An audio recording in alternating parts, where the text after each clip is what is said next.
So welcome to the next tutorial of ethical hacking and penetration testing with Kali Linux.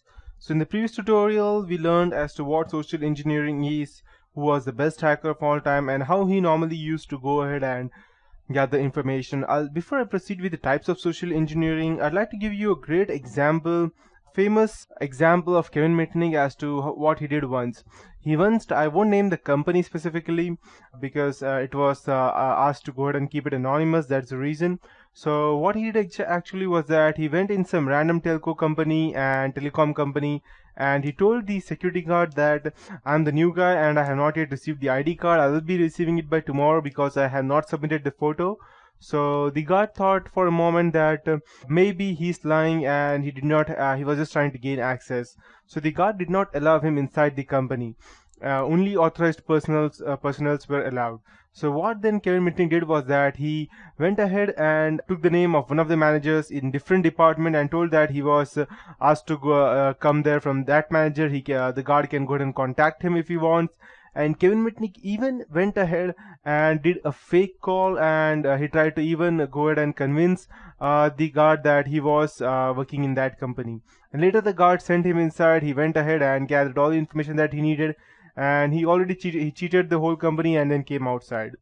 When you're trying to go ahead and social engineer your way through a company, you need to make sure these few points. So that you need to be very confident in what you're talking about, so that if the person in front of you tries to ask you any question, then you should not be hesitant. Like if he asks you, say for example, what's your company ID? And you don't even know what the company ID starts from, then you don't need to be hesitant like you should not be hesitant like that.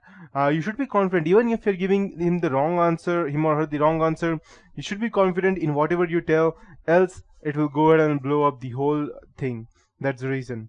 So now there are a few important types of social engineering. The first one is quid pro quo, which means something for something. Then we have phishing. Phishing means fraudulently obtaining some private information, and the term phishing came from the normal word, which is phishing, F-I-S-H-I-N-G.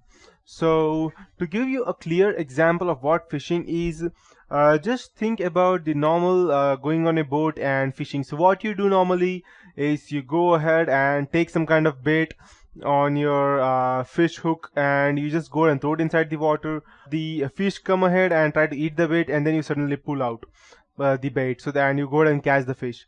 Similar is fishing. You go ahead and give out some kind of bait to a person or lure him to your target, and once he reaches the target, he goes ahead and tries to access his own email ID or his website or any random website. Then you automatically have his ID, and later he cannot do anything about that. That's what phishing is.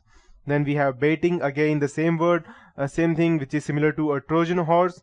That is a real world Trojan horse. The Trojan horse came from the old, it was, I believe, Athens, or it's a Greek term. It was the famous battle of Troy that the Greeks, I don't remember exactly, they went ahead and gave a god gift to the Troy people, and the Troy people then went ahead and opened the famous Trojan horse, which was their god, and later on there were all the people inside who went ahead and later captured the whole area, who were sitting inside the horse. It was a very big horse, like some kind of a building or something. I don't know exactly what it was, but it's just a old story. So that's what Trojan horse is.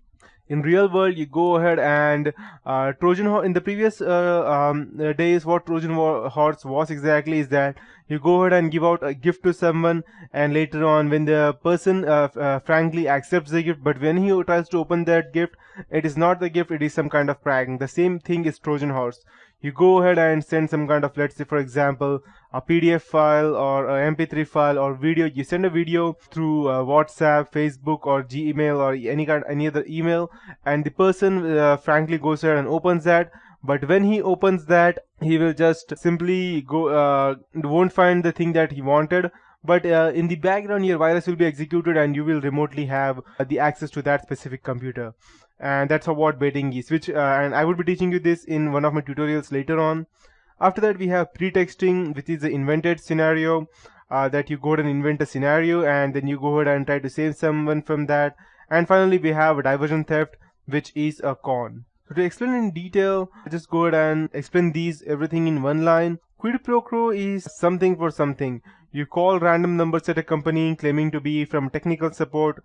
Eventually you will reach someone with a legitimate problem, and you will be grateful, they will be grateful that you called them back, they will follow your instructions. The attacker will then help the user, but will really have the victim type commands that will allow the attacker to install the malware. That's what it will be done in the background. Phishing is fraudulently obtaining private information, that is sending an email that looks like it came from a legitimate business and that requests some verification of information and wants some of the consequences if not provided.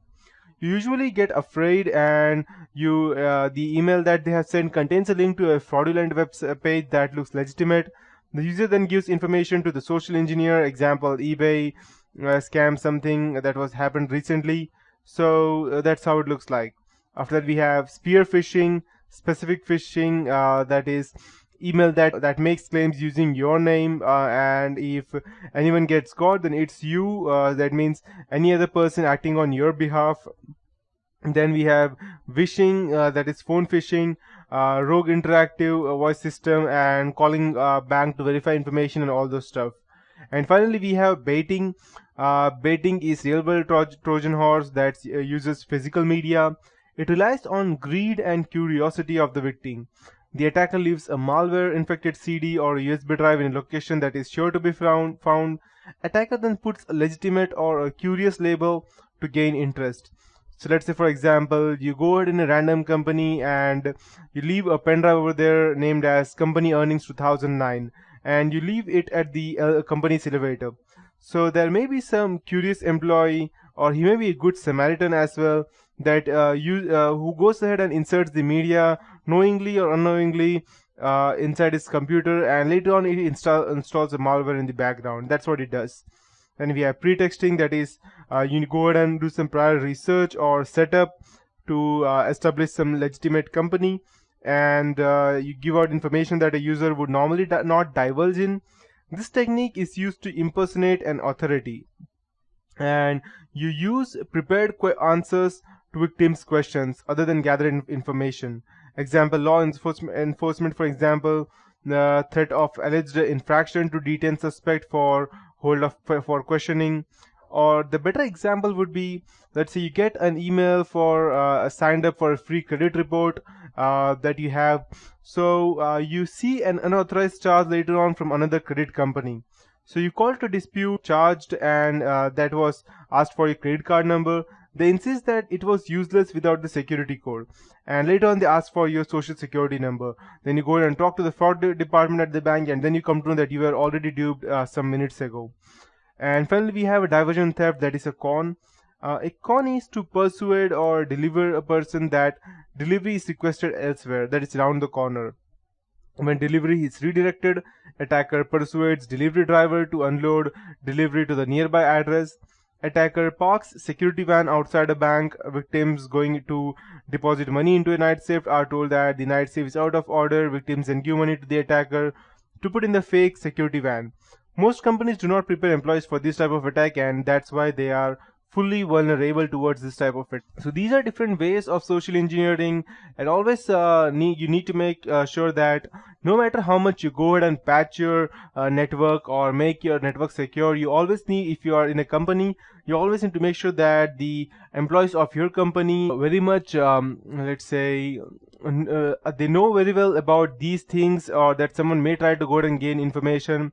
Even the concerned employee should not be allowed to go ahead and take their own ID cards outside the office. The reason being that if someone else sees the ID card, the ID number, they may even go ahead and use that to go ahead and gather fake information about their own company. So these are specific examples or types of social engineering. So, and it's not necessary that this may happen only when with hacking. People may even try to con you where there is no hacking involved, just by going ahead and gathering information, and later you will come to know that you are the person who gave them the information, and you will be the one behind it, and that person may be long gone all the way. So these are examples, and that's it for this tutorial. In the next tutorial I'll be teaching you about ways to go ahead and prevent yourself from these types of fraud.